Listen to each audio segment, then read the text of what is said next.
forward when my shoes get thin. I don't know where I'm going, but don't know where I've been. I gotta walk on. Walk on. I keep on walking till I find my way back home. I see so many people happy, won't get used to happiness. Maybe that's the truth, it's not for me, I guess, but I gotta walk on.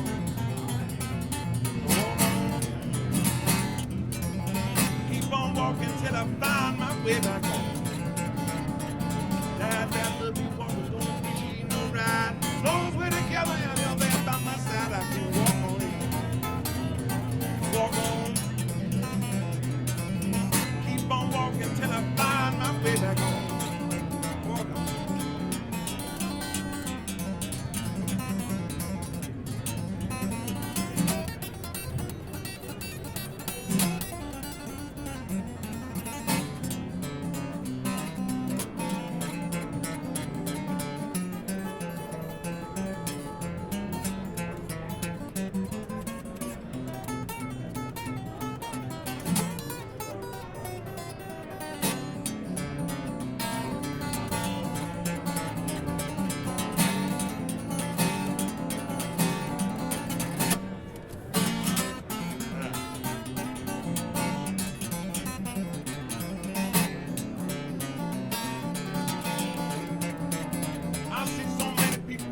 Get used to happiness.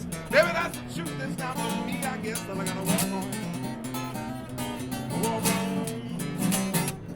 I gotta keep on walking till I find my way back home. Walk on.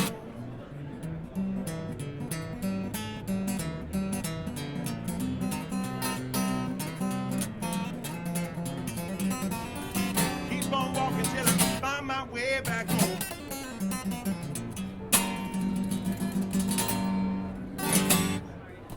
Lloyd Spiegel from Cole Clark Guitars here. Good to have you here. You just played a Brownie McGhee song, and I understand that you actually used to live with Brownie McGhee. I spent some time with Brownie not long before he passed. You know, he was a patron of the Melbourne Blues Society, if you can believe it. He had a really close connection to Melbourne, a lot of the musicians there. So upon arriving in the States, I decided I should wander over and see him and just knock on his door. And yeah, we used to spend time in his garage playing the blues. And you know, he was one of those fantastic writers who didn't just do "My Baby She Left Me" type songs. You know, he was profound in what he said, and he had a real idea of the human condition. So I always play Brownie McGhee songs. Every time I get to NAMM show, I find myself playing Brownie McGhee songs because he was just up there in Auckland, and I feel like I'm closer to him than I usually am way down there in Australia. Did he have any good Woody Guthrie stories? Did he tell you any great? You know, you get stories about just about every blues player when you're dealing with a guy like Brownie, because he just knew everyone and all the old folk players as well. You know, so of course Woody Guthrie, you know, all through Bob Dylan, stories I probably shouldn't even tell, but you know, Sonny Terry was the interesting one because he very rarely mentioned Sonny. They had a falling out. But you know, if you listen to the old Sonny Terry and Brownie McGhee records, they are nothing short of perfect. Oh, they're amazing, absolutely amazing. So you just did a Brownie McGhee song. Tell me about the song there. Walk On. You know, Walk On was the first Brownie McGhee song I ever heard. As an 8-year-old kid, my parents had this Blues is Truth record. And I used to go home and put this thing on. At lunchtime, I used to sneak home from school as an 8-year-old child and put this vinyl and just listen to these tunes. And Walk On, it was a staple of Brownie's show. And his Cadillac had Walk On the license plate. You know, and yeah, it's just a song I play to remind myself, because I've gone a lot of places now and I play all over the world, and I've had some success here and there, and things change. You know, you venture away from blues music, you come back to blues music, and Walk On is just one of these things I do at every show to remind myself of where I'm from as a musician. Right. So you're kind of the go-to guy at Cole Clark. You've been working there for how long now? About 13 years I've been dealing with the company, so right from the start, really. You know, they needed a player to test their guitars, and I lived really close, and they knew of me, so I wandered in and tested guitars. And I guess part of what Cole Clark is about is guitars for the other guy. You know, these rock stars, man, they're going to sound good. They got $2 million sound systems, 4 guitar techs, 3 sound engineers working around the clock.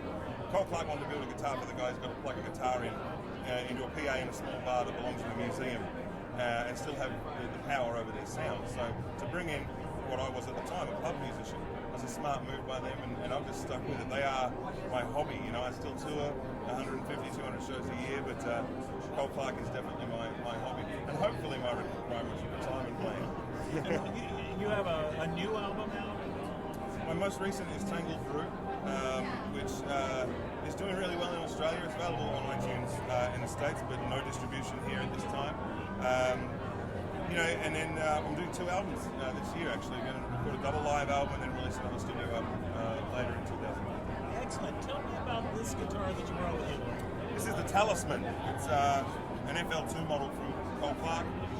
Australian timbers. This is the reason I bought it. I brought it over with me because, you know, we see a lot of the same timbers here at NAMM with a lot of the companies, but Australia is blessed to have beautiful indigenous timbers. This is called bunya. We call it bunya pine, although it's not a pine. We do a lot of that in Australia, but it's stronger than spruce. It's got a beautiful mid-range sound. We use it on about 75% of our orders for the bunya tops. This is Tasmanian blackwood. It's a close cousin of koa, but again, a little bit of a rounder tone to it. And the neck is Queensland maple, which is not a maple at all. That's just British guys getting off a boat 250 years ago, pointing at a white tree and saying, maple, that'll do. Yeah. You know, what I love about these guitars outside of the timbers is that they're built with an integral heel, which is very, very rare for an acoustic steel string to be made with a Spanish heel neck. And the pickup system, of course, for me is essential. You know, it's a really natural sounding pickup. And that's the ultimate aim for an acoustic player when he performs, is to sound like he's not plugged in. Right. And I find that Cole Clark's closer to that than any instrument I've tried around the world. So my association with them has a huge bonus for me. When I get to go on stage with the guitar, I'm 100% confident. That's nice. Now, so how many NAMM shows have you ever been to? I think this is maybe my 8th. Your 8th? Yeah. Tell me, what is the most bizarre situation you've ever seen here at NAMM? We have a few, you know, because we use these Australian timbers and because we're from this island, we get a lot of people simply coming in and claiming we're making it up because there are no trees in Australia because it's all desert. We get that a lot, but I have to tell you this, and I hope I don't upset whoever is out there that this story is about, but last year, Cole Clark released the Lloyd Spiegel signature model guitar, and it's got my name inside it, and it's built to my stage spec. And we had a guy come to the stand with his Cole Clark case, and he put it down the side, and he started talking to me like he knew all there was to know about Cole Clark guitars, and that he was the most gifted musician that's ever walked the earth.